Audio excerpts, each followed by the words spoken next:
Donc Thierry Desvaux, agriculteur dans l'Yonne, entre Sens et Auxerre. Je suis associé avec 4 exploitants, Stéphane et Yves Bézine, Pierre et Jean Butin. Pierre et Jean sont éleveurs de porcs et de volailles, donc ça nous apporte des effluents sur l'exploitation. Une exploitation qui compte 630 hectares de grandes cultures. Donc nous sommes un assolement commun qui s'appelle la Cèpe de Bord. Nous avons privilégié dès le départ, c'est-à-dire en 2008, le volet humain, parce que c'était 4 exploitations voisines, 5 exploitants, et nous avions envie d'avoir un projet commun. C'est une période où les cours des céréales étaient élevés, donc ce n'était pas par nécessité économique qu'on a fait cet assolement commun.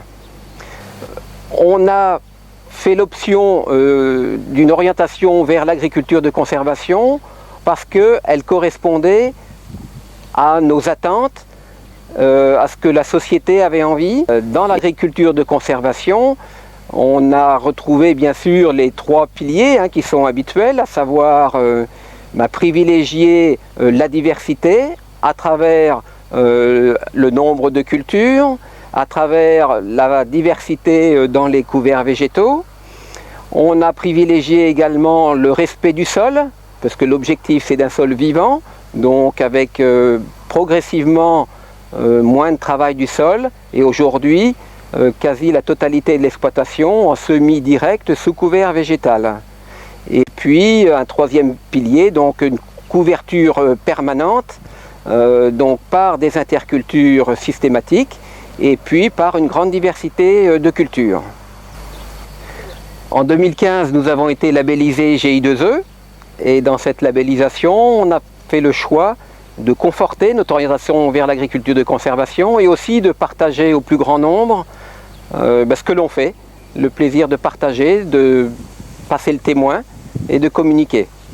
On peut dire que 8 ans après, on a aujourd'hui une grande satisfaction déjà de pouvoir persévérer dans une agriculture, un nouveau modèle d'agriculture qui repose sur un sol vivant, et on s'y épanouit, ça c'est vraiment fondamental dans notre groupe.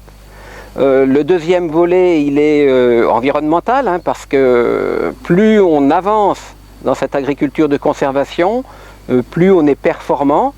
On a un sol vivant, beaucoup plus performant.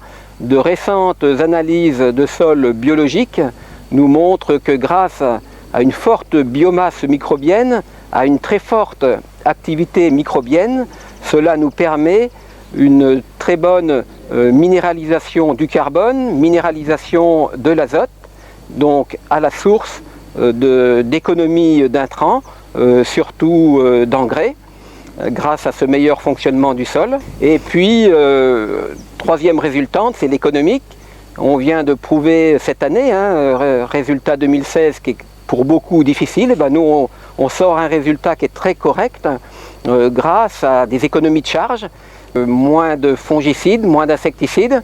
Cette année on est à 0 insecticides céréales et colza.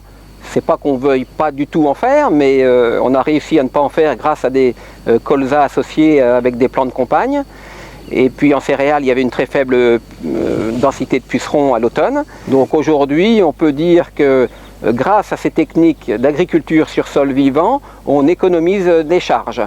Donc moins d'intrants, mais également moins de charges de mécanisation, puisque moins de matériel.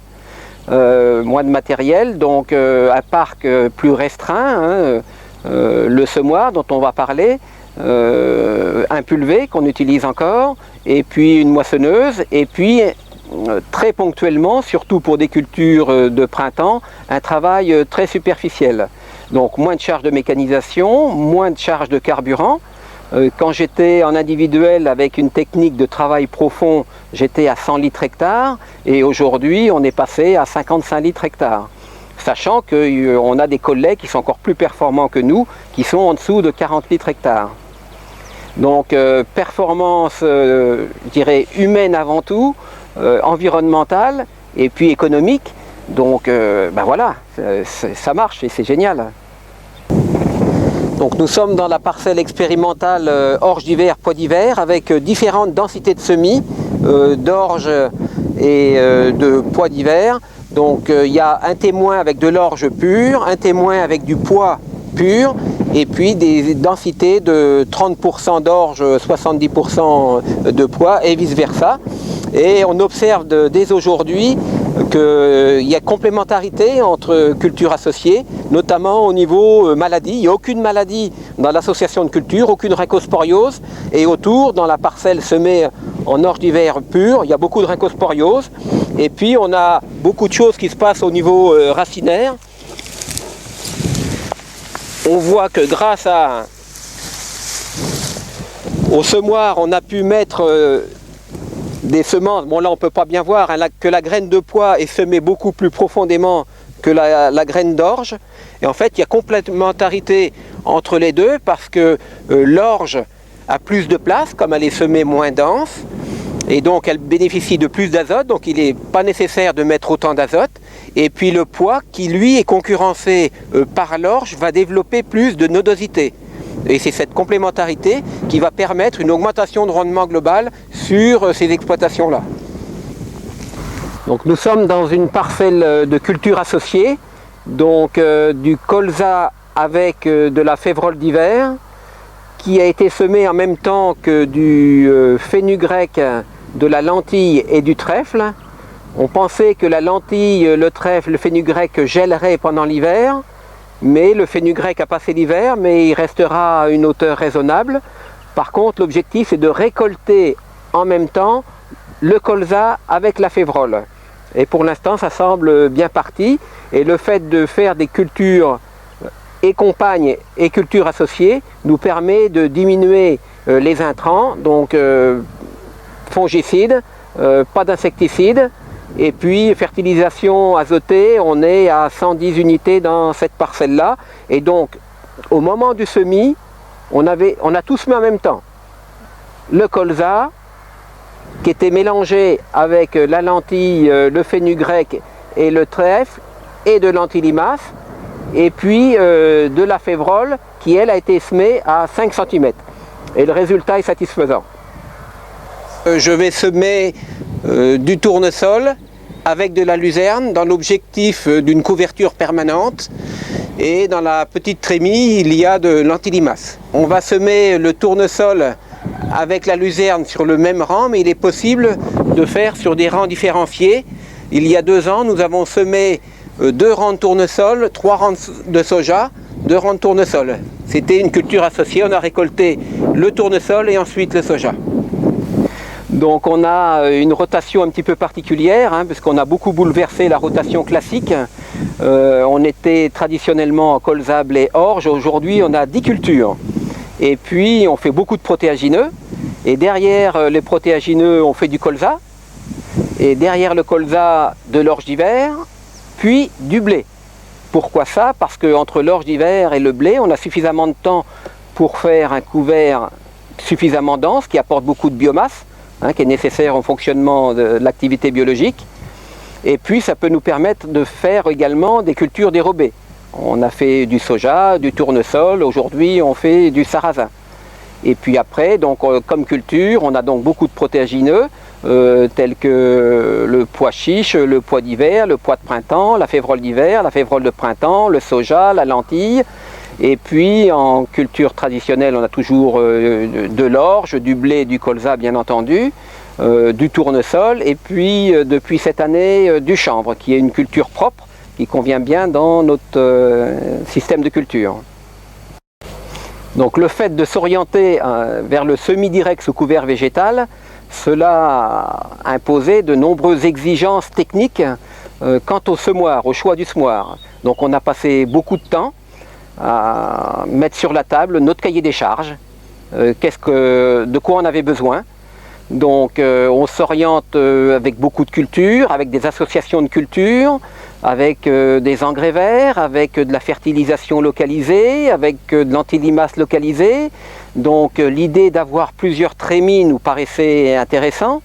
Ensuite l'idée d'avoir plusieurs trémies pour à la fois de l'engrais, de la semence, de l'antilimace, différentes espèces de semences nous paraissait très judicieux, avec différents points de chute. Quand on sème protéagineux avec une culture d'automne, on essaie, et on réussit à peu près, à mettre la févrole ou le pois d'hiver à 4 ou 5 cm de profondeur avec le disque, et puis derrière, avec le localisateur, on arrive à mettre simplement à 1 ou 2 cm, ça peut être du colza ou même des céréales.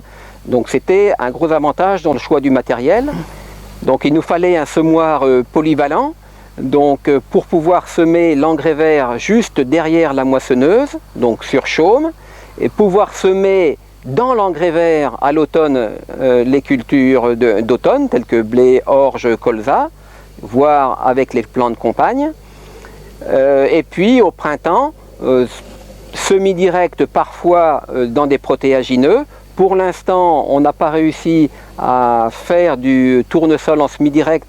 On préfère encore sécuriser avec un léger passage d'outils à dents, mais uniquement sur 4-5 cm. Il nous faut un outil qui perturbe très peu le sol. Donc ça c'est fondamental parce qu'on s'aperçoit que dès qu'on agite un petit peu la terre, eh bien, on a des levées de mauvaises herbes. Et puis on a également plus de dessèchement. Et donc il nous fallait un disque avec un faible angle d'attaque. Donc le Sky avec 3,5 degrés d'angle correspond à nos attentes. Et puis le système tandem avec un rappui à l'avant ou à l'arrière que l'on peut moduler à notre guise permet de bien positionner notre graine avec le disque central. Et globalement on est très satisfait de cette mise en terre et le rappui derrière plus ou moins fort selon les conditions de terrain. Donc dans les fonctionnalités de base d'un semoir, ce qui est important c'est un remplissage facile. Nous on remplit en big bag avec le Manitou, donc c'est très facile, une grosse capacité dans la trémie. Et puis la vidange qui est extrêmement facile puisqu'on replie le semoir, on met un big bag en dessous et on vidange très facilement. Les réglages, donc le réglage de chaque doseur se fait depuis la cabine.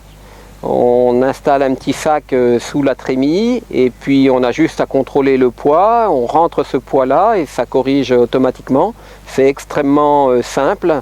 Et c'est très pratique quand on fait un petit peu d'expérimentation, comme dans notre cas, où on fait différentes densités de semis, différentes espèces. Donc c'est important que ça soit simple et fiable.